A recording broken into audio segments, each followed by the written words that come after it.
You've arrived at the Texas to Tennessee Podcast, your home for your favorite independent artists and a couple of guys you've never heard of. Who? It was Texas, it was Tennessee. It was what I had coming to me. You were unlike anything. What's up, everybody? Welcome into the Texas Tennessee Podcast. We are Steveless again tonight. Y'all know how wild that can be without the podcast dad to keep everybody in line, right? So, but tonight, Steve's all bummed out because he's not able to make tonight's podcast too. But I'm glad that I'm here, and I'm glad that Aaron Stevens is here. Thanks for coming on the podcast, man. Hey, thanks for having me, man. It's we've had like Zach Wilkerson. We've had as far as that kind of soulful side of the Texas music, and then Adam Hood and James Otto, and then we've had some actual blues bands in a band called the Cold Stairs. So we're not, it's not necessarily our bread and butter, but we like it when we have a chance to have some folks on, because it all goes hand in hand anyways. Yeah, I agree, man. I agree. It's all from the same tree, you know? Mm-hmm. So just take a minute and let everybody know who the hell you are. Yeah, man, my name's Aaron Stevens, based here in the Central Texas area. You know, I've been playing music around here in Texas for 10 years plus now. It's been a long time, and I've been enjoying it. You know, this is a great state to play music. There's a lot of great artists. You mentioned some of my friends earlier. Zach Wilkerson, good dude. Yeah, so that's the great thing I love about it. You know, the community here in Texas is real cool. There's a lot of real cool musicians, and once you meet one of them, you meet another one, and it becomes this cool circle of just friends and stuff. So I've enjoying that aspect of it. I got my start playing down in the Rio Grande Valley, down in McAllen, Texas. And I grew up playing in a high school band, messing around and doing the rock and roll thing, like everybody does growing up, getting started. And while also playing in church, while also doing the Sunday mornings and stuff like that too at the same time. So it's been a journey for sure. I've enjoyed it though. Loved it. Unofficially off the podcast. Can you hear me and everything okay on your side? Yeah, it sometimes the camera choppy. Yeah, it'll get a little choppy over here. It's choppy. Okay, 1 second. I'll have to edit this out like a real professional, but hang on.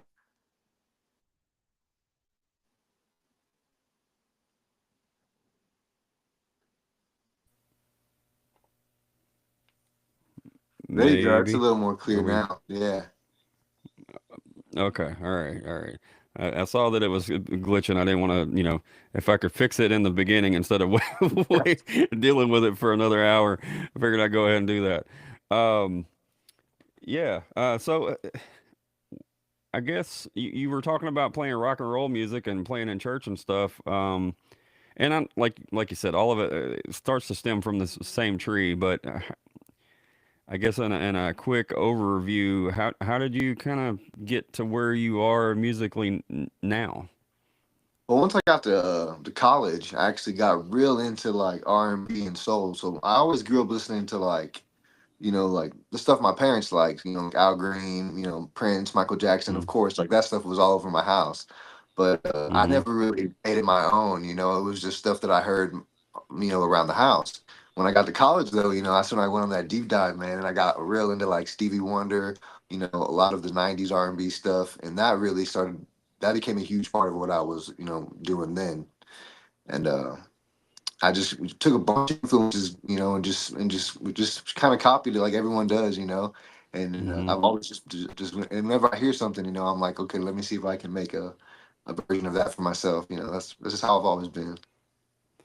So when I was listening to your catalog today while I was at work, and I'm working, I got my earbuds in, so I'm not able to pay complete attention. But then but the song that kind of stood out to me as far as sound wise was "Play My Hand." I know that was one of your latest releases, but I heard like John Mayer all over that. Well, in a lot of your songs, honestly, but Yeah, that man.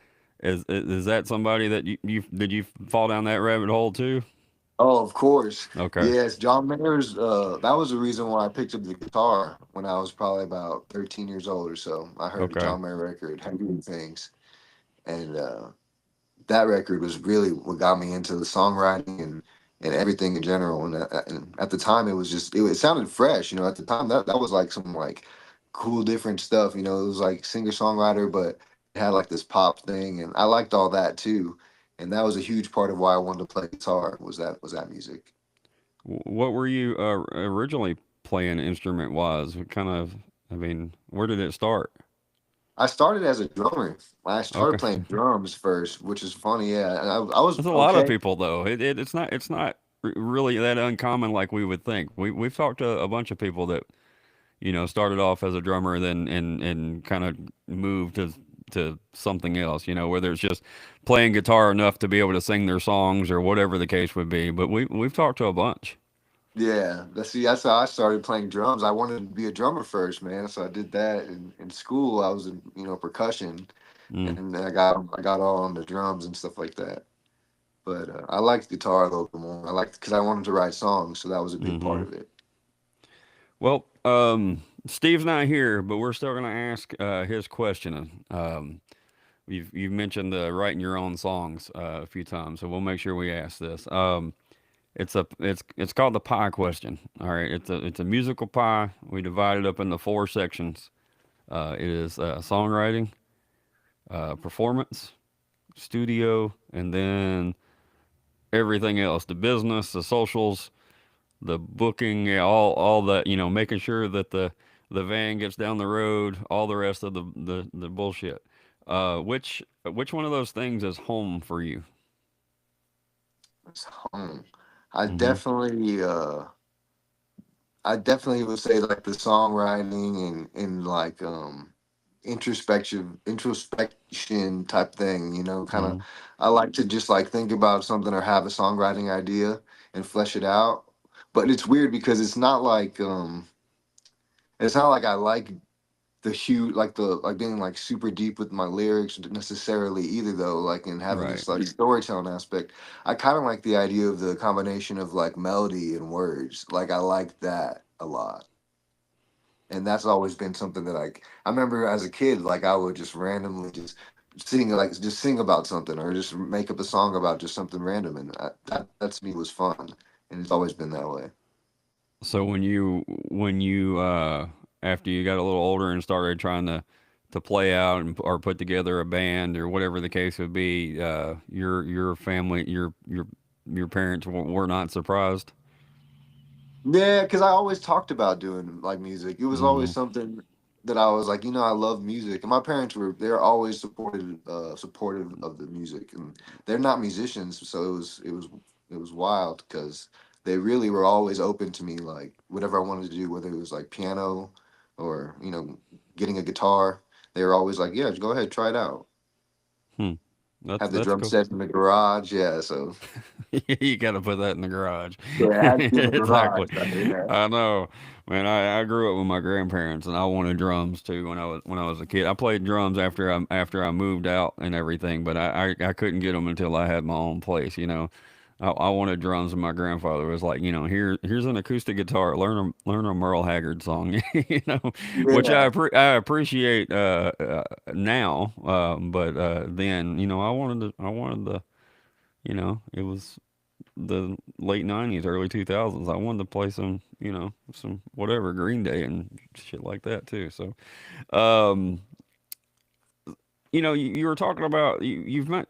I don't know, kind of listening to your catalog and some of the things you said. Your music is. It's kind of in a lane sort of, but you've also kind of got you're all over the place in that lane. Absolutely. Uh, and you can tell it's just because it's kind of what you're digging at the time, or the way the song is. You're playing for the song, or something like that. And then you were mentioning Stevie Wonder, and it made me wonder. It made me wonder. As you kind of started picking up all these instruments and everything, and you listen back to music like that, do you pick up on things? I'm asking this because I did.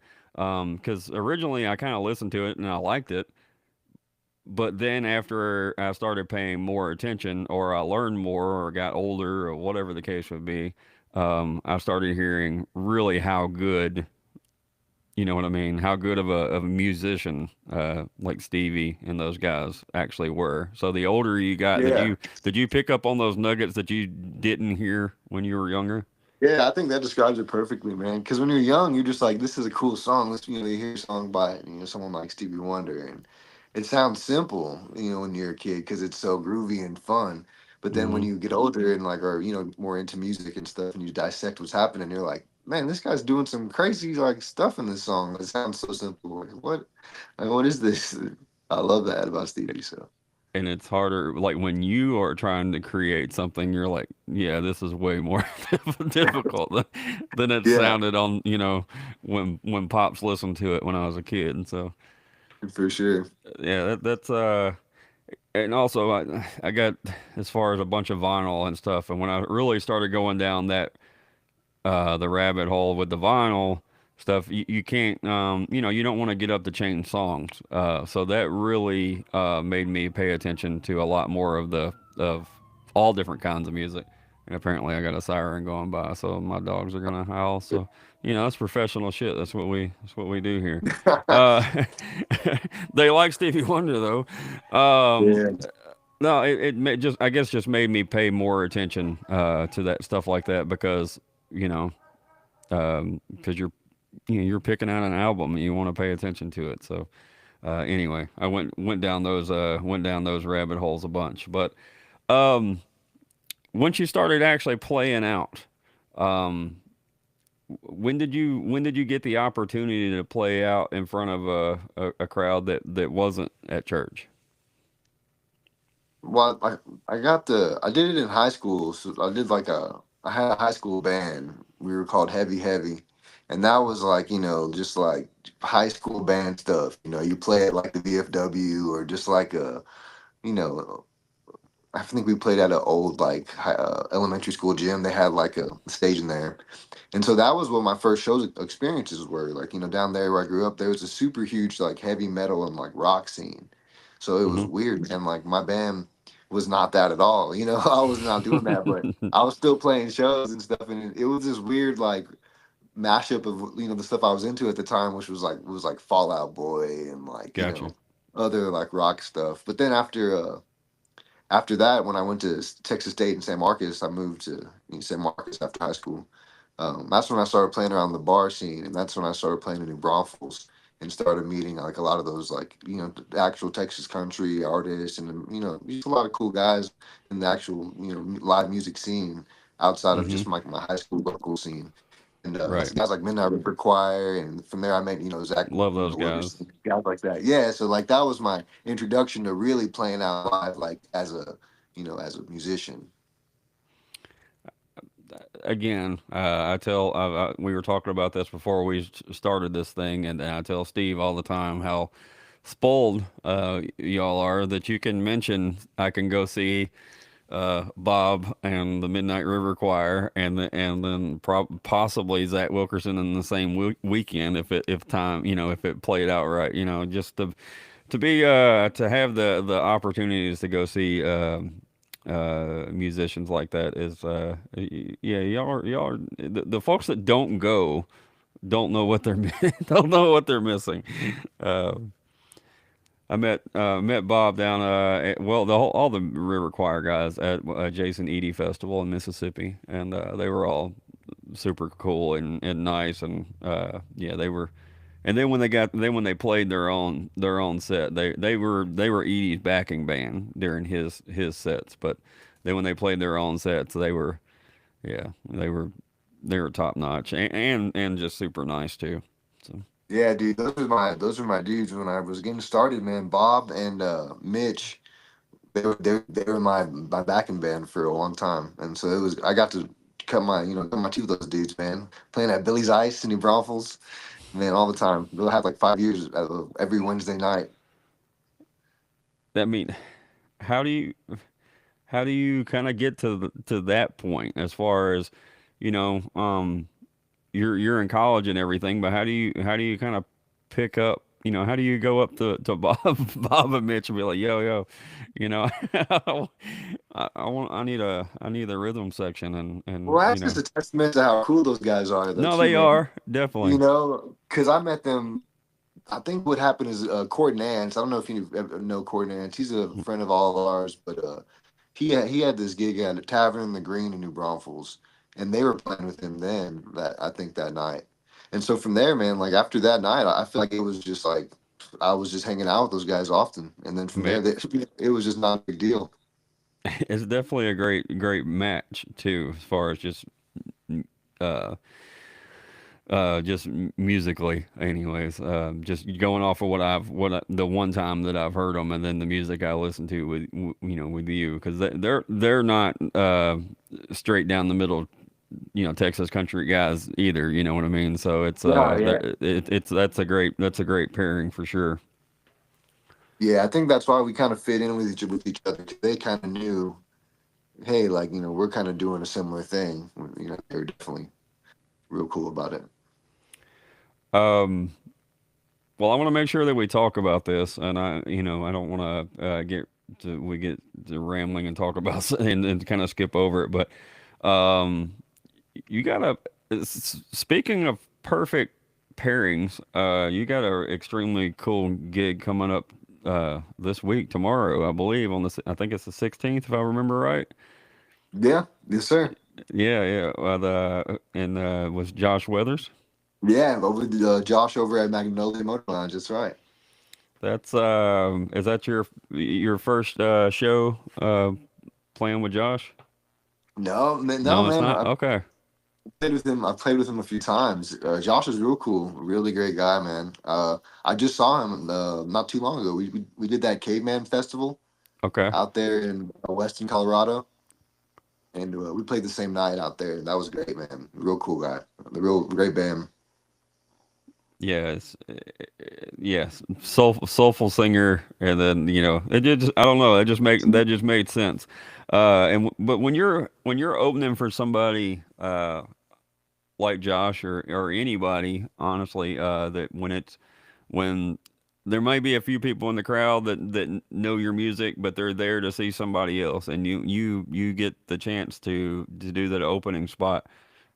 How do you view that? I mean, a lot of people look at it different. A lot of people look at it like not a competition, but sort of kind of. And then also, the opportunity of winning people over, or Yeah, there's all different ways to look at it. But I think there's a mix of all that. Yeah, as like human being, for sure. I see it as like, man, I want to do well. I don't think it's ever where I'm like, oh, I'm trying to outdo the band, hmm but it's always like I want to make sure that the people who are there understand like that this band would only bring someone cool to open up for them. right, It's kind of like you're not gonna want to go see a band who has a bad opener. At least that's how I feel about it. Like I I feel understand. like a cool band would want to have a good opener, so I'd want to make sure that I solidify that. And when you're up on, we ask this question quite a bit, but the answers vary from different folks. When you're in that position, like tomorrow night, and people start, their heads start bobbing, and they're picking up what you're laying down. They don't know you, but then after a little bit, they're starting to move around a little bit. You can tell that it's connecting. How is that from your point of view? Well, that's the best, man. That's what you want for sure. That's better because like Well, I've had a definitely. range. I've had a range of reactions where sometimes you have reactions where you don't know at the end of the set how you did. So if you have some heads bobbing, then yeah, that's good. So um, it's always different. I feel like, especially when you're getting started, because some people just like music that they've heard before. I feel like a lot of hmm times. So Right. That's why I think a lot of people do covers all the time, because it's way easier to just be accepted, playing a cover song, but I think, if your songs are strong enough, and if you could, present yourself with strong stage presence, you could win some people over, you know. Do you throw in any covers to kind of bring them back around after Absolutely. your originals? Absolutely, man. Yeah, What I do. what are some of your covers? I've done some. I'll change it up. Like, let's Yeah. see. Um, what am I doing tomorrow? For a sec. I was thinking about it earlier. So I was thinking about maybe doing. I like that Kev Mo song. Am I wrong? You ever heard that song? I'm not sure. I'll have to Kev Mo. look. Am I wrong? I've been Uh, doing that one a lot. So I was thinking that one's real fun, and it's a cool like bluesy. I get to play steel gotcha. guitar on it. All right. Okay. I thought I lost you for a second. Um, yeah. I mean, everybody's had to do that, right? I mean, like Yeah. I talk about we saw Jinx in Memphis with like 100 people, and that was during the Adobe Sessions album. So he was uh,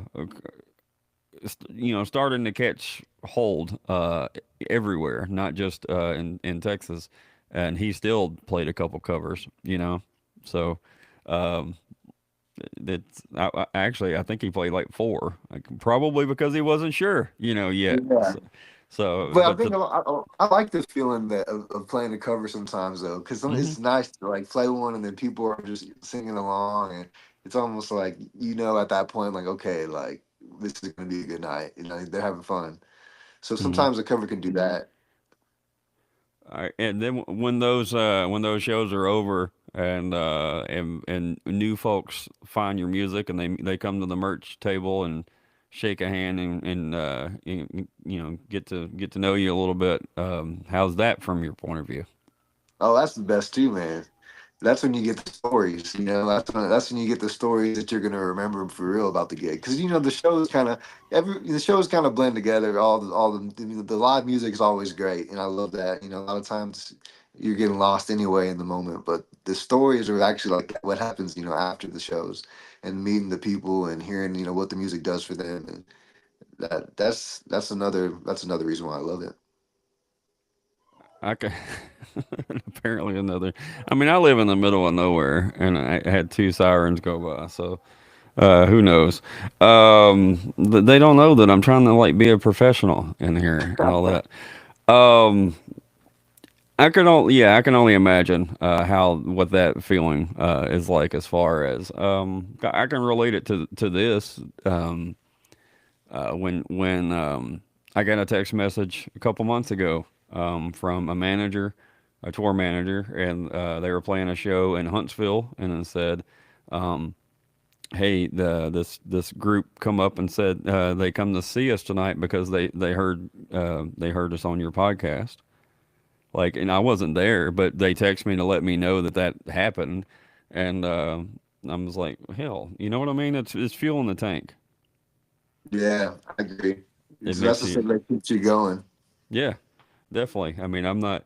I mean, me and you were just talking or whatever, but it's still a lot of time involved, and yeah, it's just cool. And when I was telling you about coming to Fort Worth and going to Stocktober and getting to meet all those artists at one night, and uh, um, and folks actually, they come to say, thanks. And I'm like, no, no, no, you know what I mean? Thank you for coming. But either way, it's just one of those moments that makes you think makes you realize you're doing something worthwhile and keep on rolling.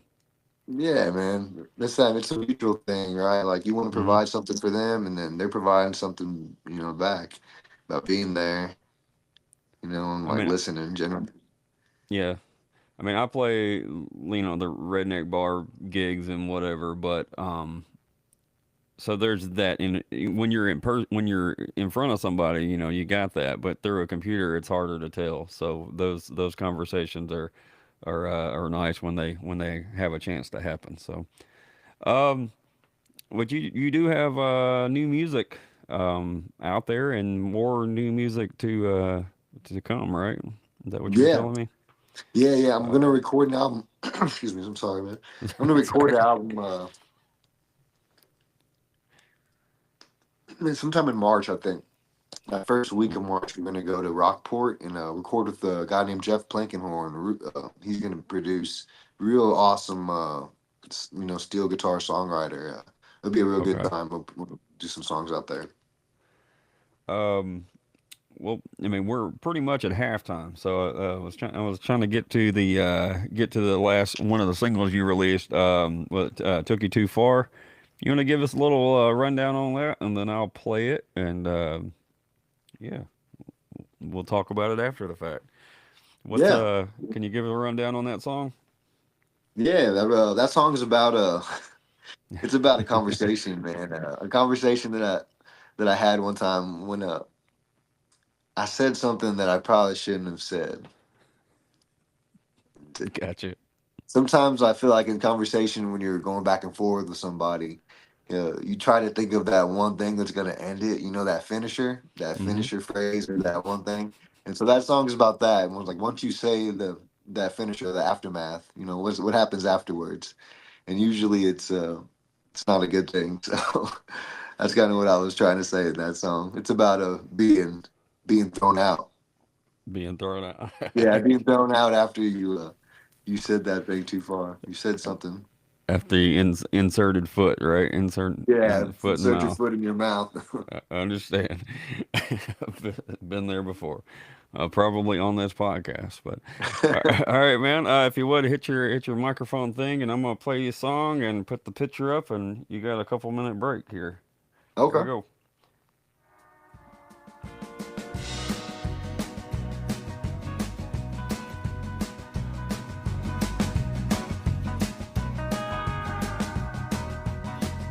I took you too far, said some things I don't mean. Now I only see you on a cell phone screen. I took you too far, couldn't swallow my pride. Now it's just a loneliness I hide. 'Cause I took you too far. I took you too far the day I broke your heart. I took you too far. I pushed you away. Now I have to deal with that today. I took you too far. Didn't treat you right. Someone else's arms you sleep tonight. 'Cause I took you too far. Too far the day I broke your heart.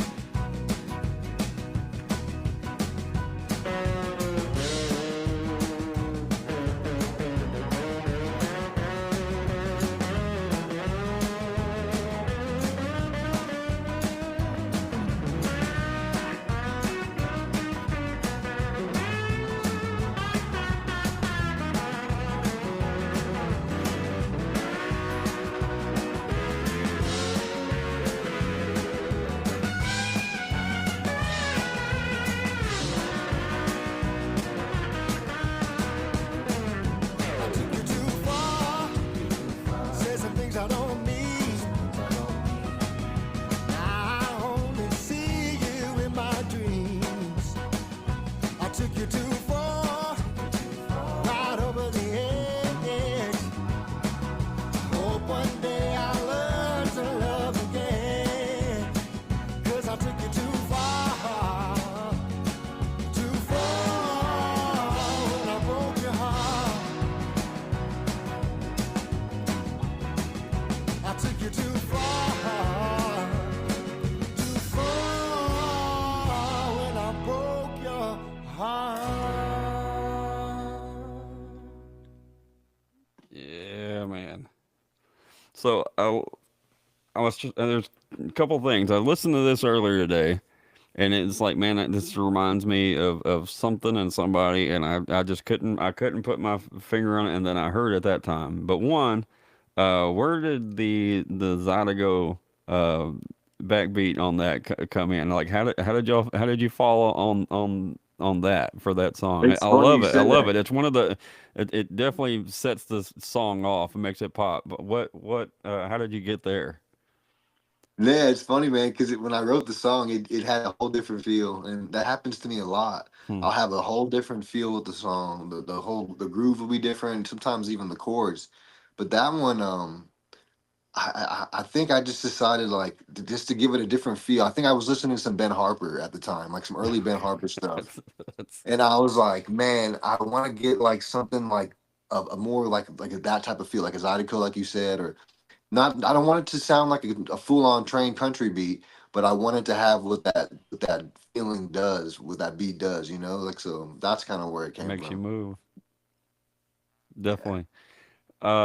Yeah, Ben Harper is who. That's 100%. Like when I was listening to that time, I was like, that's definitely got a Ben Harper flavor all over that.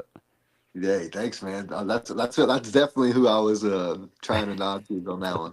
That's that's crazy. Like I said, I listened to that a couple times earlier today, and it just didn't. I couldn't pinpoint it. And then in that time, I heard it. Not really like the. I don't know. There's a song of his, but that I was trying to think of. But all I could think of was "Steal My Kisses," and I know that ain't it. But it still got the. It got Yes, still he has got so the. many good ones. I I know. wish people knew like yeah, like some of his other stuff because To My Kisses is like it's like a for me it's like a skip. He has so many other Uh ones, huh. man, that are so good. Definitely. Definitely.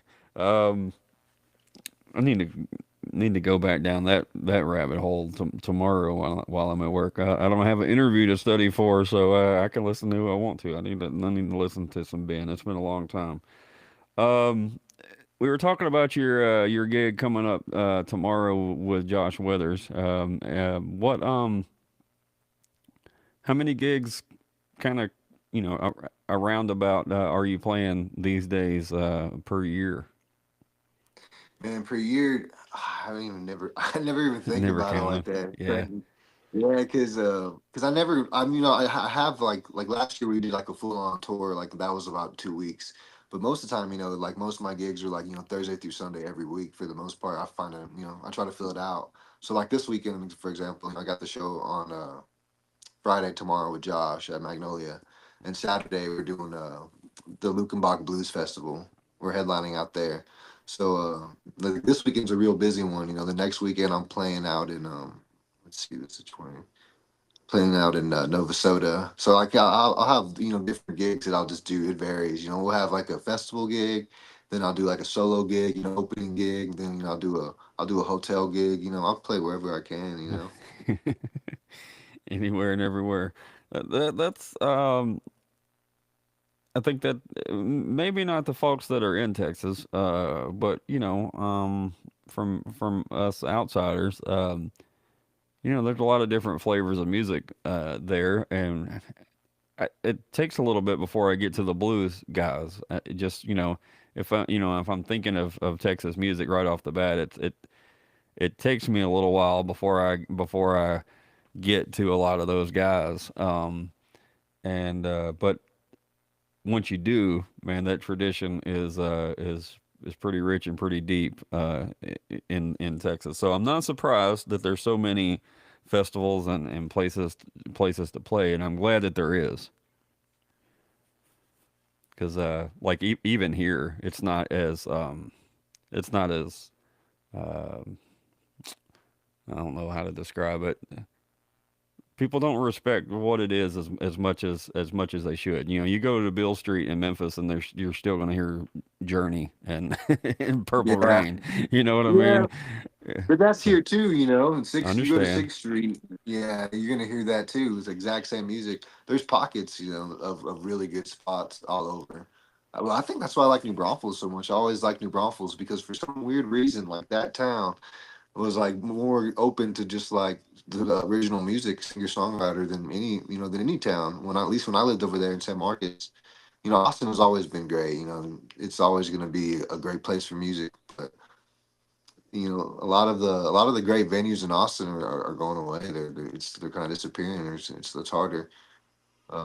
There's still some really good ones though too. Antone, Sea Boys, stuff like that. Continental Club. Um, but yeah, I think the music scene's spreading out in here in Texas too. It's not just going to be the big cities. I think it's going to all over. Hmm.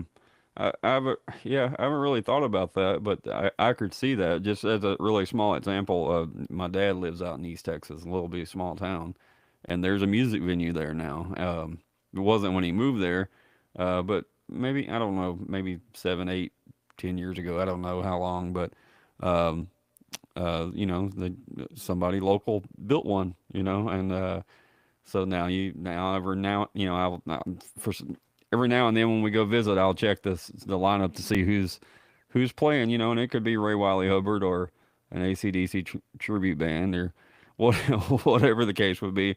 But it's in a little bitty, 800 population town, and it just stands out to me because we don't have shit like that around me. Yeah, And then they're just there's one in that town. Like, really? How how yeah. can we not have something? And sometimes those are like the best places to play though too, because people there are appreciative, and like they just want to hear, music because it's like you said earlier, like It's the only thing when the there. yeah, well, when the Texas bands come through, it's like everyone shows up because it's like we don't know when they're gonna come back, so Hmm. that's a huge part of live music. Well, we'll get I kind of some. I'm gonna extend the rapid fire thing a little bit and just kind of ask some questions about you a little. What's some hobbies that you got that's not music? It's not music, man. I like to cook. I really Do you? enjoy. Yeah, I really enjoy. I bake bread. I love to make bread. Nothing better than some fresh baked bread, man, with some butter, some salt, and I love that. How pissed off when you get when it doesn't do what it's supposed to do?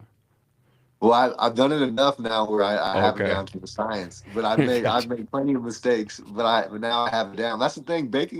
Making a bread is just like if you do it every way at the same time, you're gonna get some variations. But like if you stick to it, it's gonna be pretty good every time. I got you. I got you. I just You remember. gotta have scale though. You can't just be like measuring stuff. I mean, some people can eyeball it, I guess, but I like having a scale, getting the measurements, precise. I got you. I got you. That's cool. I mean, that's some patience, right? I mean, that's paying it, detail and patience to get there. They got instant yeast now. It's not even that long now. You can just you make something fast, man. Kids these days. Uh, I could imagine like you having this conversation with like your grandmother or whatever, and yeah, um, you got the you got the interweb and that fancy yeast. What are some what's some of your go-to TV shows, movies? What do you are you a sports guy at all? I'm not. I grew up playing football. I played Uh, all through high school and stuff. But man, I don't watch football. there's I don't watch a lot of sports. musicians. That's why.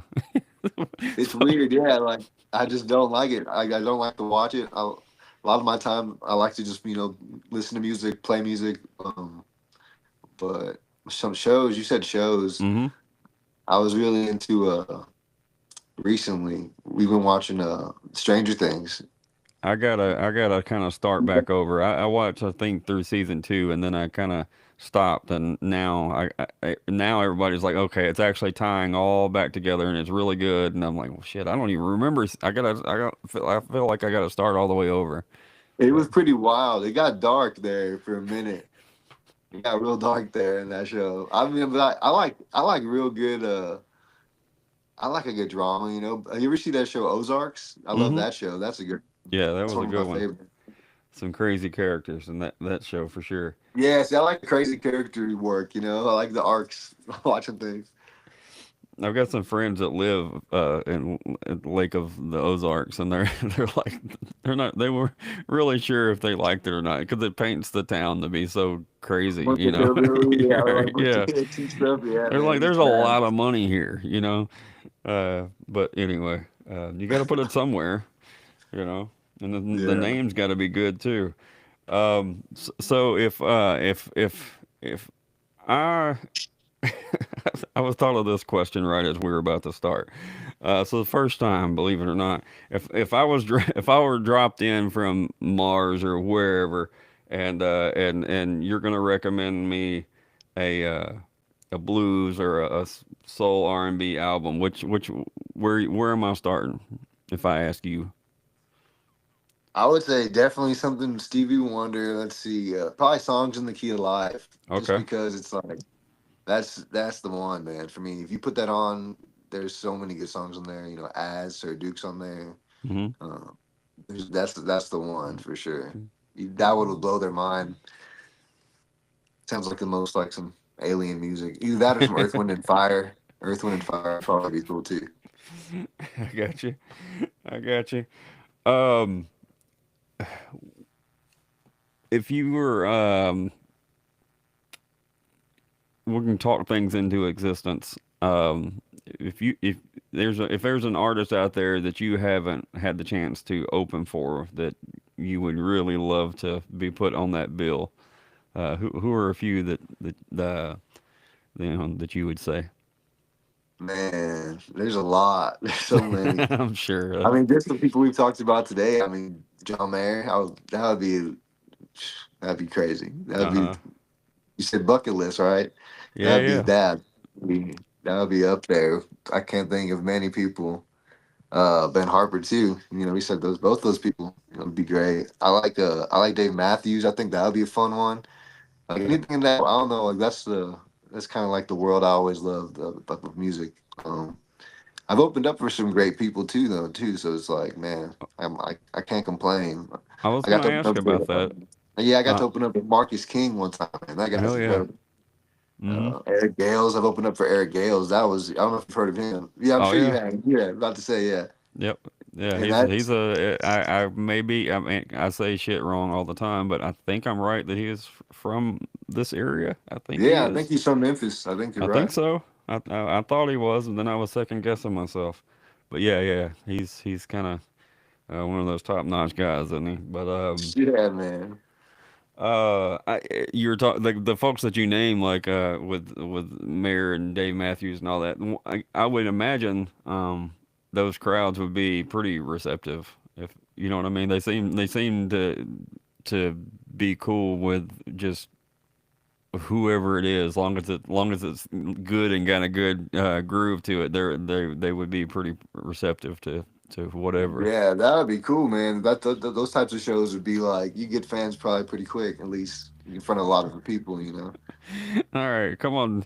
I know that uh, John Mayer watches this podcast. Right? Come on, So John. get him on the come on, get him on the bill. If you were to start a podcast tomorrow, who's going to be your first musical guest? My first musical guest. I mean, and some of Uh, these may be the same answer, and that's all right. well, no, I feel like it would have to be someone that I could have a good conversation with, though, because Okay, I'd want to bomb the first time. So you Bob. know, just have someone on there. Yeah, you say Bob. Yeah, Bob would be probably like a lot of fun. I think that's definitely. a good option. I think that's it. I'm gonna go with Bob. You know, me and Bob have the same birthday, man. Do you? Yeah, we're both May 4th guys.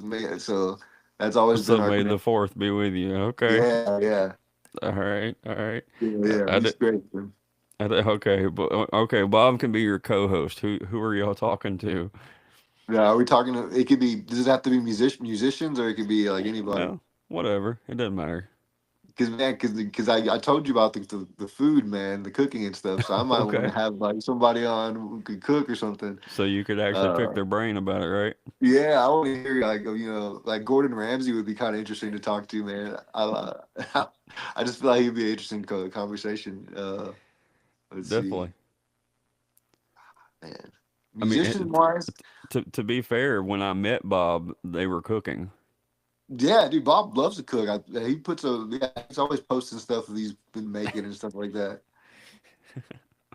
That's funny how that all that kind of ties back around because he was in the kitchen and they I don't know how the situation worked, but the during Edie's festival, um, the bands are part of the kitchen crew. So the last year was Gabe Lee and King Margot and all these different folks, and then the night before is another group, and they flip flop. They did the same thing, and Bob and the guys were the cooks I don't know who was in charge, but they did a good Yeah, job. It was good. So, yeah, they throw down, man. and we still got to get them on this thing. That's for sure. I keep telling Steve that. All right, we'll do a couple more and then we'll wrap this thing up. I appreciate the time. And if y'all don't follow Aaron on his socials, please make sure you do. And wherever you stream your music, hit that follow button. We try to remind people that it's sort of a small business situation with independent guys, and they need the sales pitch and the numbers, So all of those streaming numbers, all of those saves and pre-saves and the follows. I mean, it's their resume. Unfortunately, it's part of the deal. So, all right, what a venue inside of the state of Texas that you haven't got to play yet, a bucket list, and then one outside of the state. There's a lot. I think Whitewater would be cool. I haven't played Whitewater Amphitheater. That would be great. That's just because it's playing a lot of New Braunfels and stuff like that. That's one of the ones. It's just close. It's close, and it would probably feel like family to play there. I think that would be great. Mhm. Outside of Texas, I think Red Rocks. I've always thought Red Rocks would be cool. We get that one quite a bit. We get that one Yeah, quite a bit. I bet, All right, man. so Dave Matthews, John Mayer, and Red Rocks all together. All right, we got that. All right, we're Right? gonna make and Ben Harper. Uh, They, that's a hell of a festival, I right? would just go to watch that. Yeah, I don't even have to Exactly. play. Yeah, but you want to play first so that you can just go hang out and watch the Yeah, I rest, mean, right? yeah, I'd be like, let me just play one song at the very Uh beginning. huh. What was your first concert that you ever went to, as a kid or whenever, and then what was your first one that you paid for? You picked it and you went. Okay, let's see. First one ever. Probably BB King came to. I grew up in South Texas. BB King came there one time. He played at a stadium. It was a big deal. That was a big one for me. Hmm. I think that was probably one of the earliest ones I can remember. And then the first one that I paid for was probably a local show. Like there was this guy growing up named Levi Smith. He played a lot of here in Texas and stuff. Real cool, like guitarist. And growing up, that was my first taste of the independent music scene, and just like someone who was out there playing and like gigging and who was great, who wasn't somebody I saw on TV though, was just somebody I saw that was gigging around, and so I went to go see him just because I was all about guitar at the time. So Well, that's a good segue to a question that I forgot to ask. Top notch journalism over here. I want to know how you. I know a lot of your show and in your music is on the steel. I want to. How did you end up there? How did you find that sound or decide I want to try this? yeah, and so I didn't start playing the steel till maybe about 2 years ago. Hmm. I played slide, bottleneck slide style. Like Derek Trucks was a huge influence. I love Derek Trucks Gotcha. and Rye Cooter, and I love that stuff. And then He's I started listening underrated. to He that. gets overlooked a lot. Dude, Rye does. Rye Cooter's he's my favorite man. He's my dude. I listen to a lot of his music, and I Mm-hmm. love him and David Lindley are really big influences to me. And that's how I got into slide in general. And then I decided that I wanted to try lap steel style because I got into the sacred steel stuff, Mm-hmm. Robert Randolph Robert. and Yeah. all that stuff, and I just wanted to try it out, and I loved it, man. I just thought it was a whole new way to play guitar. And then I didn't even we mentioned Ben Harper. I didn't even listen to Ben Harper growing up. I didn't even get into him till maybe last year, when I started doing the steel stuff, and then I was like, man, this guy's got great songs. You had to kind of So dive back into it. yeah, I had to dive into it because I had missed all of that stuff. Mm-hmm. That's so how many instruments do you have to carry to carry the gigs to play all your songs? Well, now I got a double neck. Okay, okay, Yeah, I have a double neck console steel that I'll bring. So that helps so much because I was bringing like 3 guitars to shows, right. 4 guitars. Like, come So on, now I man, just got to bring the double neck and then my regular guitar, and that's fine. I can get by. you can get by. I got you. All right. Let's see. Da, da, da, da. One more, and this is a different question, but you're a player, so I thought of this one while I was waiting when before we started talking too. So when I say we'll do two. When I say sad song, what's the first one that comes to mind? Um, Dark End of the Street. Okay. The do you? I'm trying to remember. The one I remember, I think, is by Percy Sledge. I think Yeah, that's a good one. But that's the one I like is that's as what I was we trying to. talked about. That's what. I'm sorry. We talked about Raccoon. Uh He huh. does this version, Okay. and man, there's no lyrics. It's just the guitar, but it's so sad, but it's so beautiful, dude. I love that song. I got to check that out because oddly enough, the movie, the old '80s movie, Crossroads with um, Steve Vai and all of Oh yeah, that. Ralph Macchio, Uh huh. Karate Kid.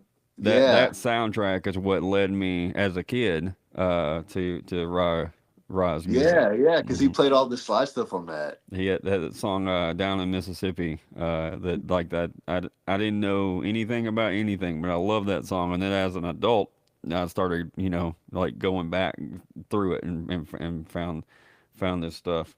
All right, the last well, there's two questions, but this is the last rapid fire. Um, when I again, this might be a stupid one, but when I say Strat, who is the first person that comes to mind? Oh, Jimi There's Hendrix, different. man. I mean, everybody. I was thinking like different folks would have somebody different would come to mind each person. So, um, Yeah. that's cool. All right, all right. Well, Aaron, man, I appreciate the time. We got one more very final question. It is the most important question. It started as a joke on episode one. It's still a joke, and we're still asking by popular demand. Everyone wants to know, what is your favorite Little Debbie snack? Oh, I like the zebra cakes. I think those are probably the tops for me. I love those. That's a good one. Good one. Good one. That's a very popular answer along with the Christmas tree cakes. So, Yeah, all right. I like the Twinkies are great too, though. Yeah, but those are Hostess. We're The trying to. Hostess. That's what I Yeah, see. I yeah, get we're trying to get a Little Debbie sponsorship since we're in Tennessee. See, but it ain't working so far right now. But maybe one day. Hostess, hey, do they do Star if you Crunch? want Who to, does the Star Crunch? that's Little Debbie too. That's so Debbie. See, Yeah. that's a good one too. It is. They got a bunch. But if Hostess wants to step up and sponsor the program, we'll drop Little Debbie like a bad habit. So come on, whatever. Um, That's awesome. we're not that loyal. Um, all right, Aaron, man, I appreciate the time. Like I said earlier, if y'all don't follow Aaron on his socials, please make sure you do. When you see a post, interact, comment, let them know you let all these artists know that nobody most artists don't like doing social media. So whenever they do, let them know you see it and go to a show. And when you go to that show, go shake a hand and buy some merch. Help them get down the road. I don't know all the ins and outs of it, but there's people that I respect, and they say that independent guys need that those interactions and those sales more now than ever. So, and 100%. I don't know all the details of that, but I believe them when they say it. So, go watch some independent music, shake a hand, buy some merch, and I guarantee you won't regret it. How was that? That pretty good? That was great, man. Thanks for having me. All right, man. We'll see you. All right. All right, come on. My it ain't let me stop.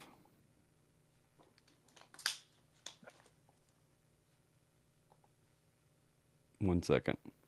No, no worries. Why is it?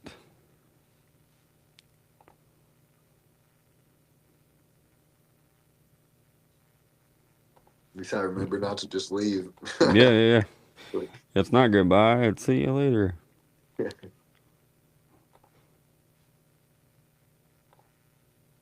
Why? I might have to refresh the page.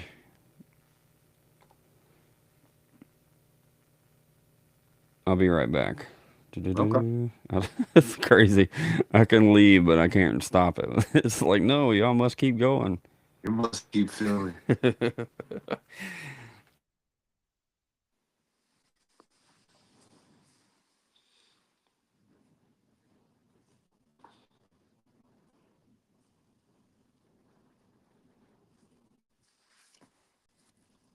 Okay, there we go. We are now. I'm able to stop. You got it? I got it. Let's see where you are at on